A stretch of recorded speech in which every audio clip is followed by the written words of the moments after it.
Indian আলু মটরশুটির এই তরকারি যে কোনো নামি দামি হোটেল বা রেস্টুরেন্টের তরকারির স্বাদকে হার মানাই দিতে একদম বাধ্য। আলু মটরশুটির এই তরকারি রুটি, পরোটা, লুচি, ভাত যে কোনো কিছুর সাথেই খেতে অনেক বেশি মজা লাগে। তবে রুটি, পরোটা বা লুচির সাথে খেতেই বেশি মজা লাগে। এই তরকারিটা আজকের সেরা রেসিপি। যদি এর মান কাউন্ট করতে বলা হয় তাহলে আমি একে 10-এ 10 দিব। শুধু একটাই সমস্যা কি জানেন, আপনি যাকে খাইতে দিবেন সে শুধু বারবার চাইতেই থাকবে, যে বলবে আরো দেন আরো দেন। ভাইরে ভাই, আজকের এই তরকারি যে স্বাদ, আমার মাথায় শুধু একটাই প্রশ্ন ঘোরাফেরা করছে যে পেটটা কিভাবে শান্ত হবে। খাইতে খাইতে খাইতে ভুঁড়ির 12টা না আজকে 13টা বেজে যাবে। আপনাদের সাথে কি শুধু ভকভক করলেই হবে নাকি রেসিপিটিও শেয়ার করা লাগবে? তো চলুন রেসিপিটি শেয়ার করে ফেলি। প্রথমে একটি কড়াইতে তেল নিয়ে নিলাম এবং ফোড়নের জন্য প্রথমে দিয়ে দিলাম জিরা এবং সরিষা এবং তারপরে দিলাম কাঁচা মরিচ আর শুকনা মরিচ।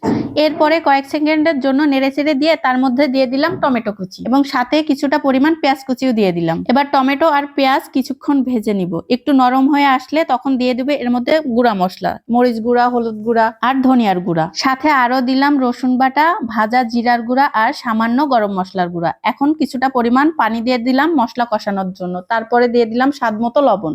এরপরে মশলাগুলোকে একটু নেড়েচেড়ে দিলাম, নেড়েচেড়ে দিয়ে ঢাকনা দিয়ে ঢেকে দিলাম মশলা কষিয়ে আসা পর্যন্ত। বিশেষ করে এই রান্নার ক্ষেত্রে কিন্তু মশলাটাকে খুব ভালোভাবে কষায় নিতে হবে। মশলার উপরে যখনই এরকম তেল ভেসে উঠবে তখনই মনে করতে হবে যে মশলা 100 কষানো হয়ে গেছে। যাই হোক, এখন আমি কষানো মশলার মধ্যে সিদ্ধ করা আলু এবং মটরশুঁটি দিয়ে দিলাম। আমি আলুগুলোকে সিদ্ধ করে হাত দিয়ে খুব ভালোভাবে ভেঙে নিয়েছি। কিভাবে এবং কতটুকু পরিমাণ ভেঙেছি আপনারা সেটা দেখেই বুঝতে পারছেন। যাই হোক, খুব ভালো করে নেড়েচেড়ে দিয়ে এখন ঢাকনা দিয়ে আমি 5 মিনিট কষিয়ে নিব। 5 মিনিট পরে ঢাকনাটা তুলে নিয়ে এখন পরিমাণ মতো পানি দিয়ে দিলাম এবং সাথে দিলাম আরো কিছুটা পরিমাণ টমেটো। শীতকালীন পাকা পাকা টমেটো দিয়ে যে কোনো তরকারির স্বাদ কেন জানি একটু বেশি মজার হয়। এখন তরকারি ঢাকনা দিয়ে ঢেকে বেশ কিছুক্ষণ রান্না করে নিয়ে তারপরে ঢাকনা তুলে নিয়ে তার মধ্যে ভাজা জিরার গুঁড়ো ছিটিয়ে দিলাম। তারপরে একটু নেড়েচেড়ে দিয়ে সাথে আরো দিয়ে দিলাম বেশ অনেকটা পরিমাণ ধনিয়ার কুচি। তারপরে আবারও ঢাকনা দিয়ে ঢেকে চুলার একদম লো আছে 3 থেকে 4 মিনিটের মতো রান্না করে নিলাম।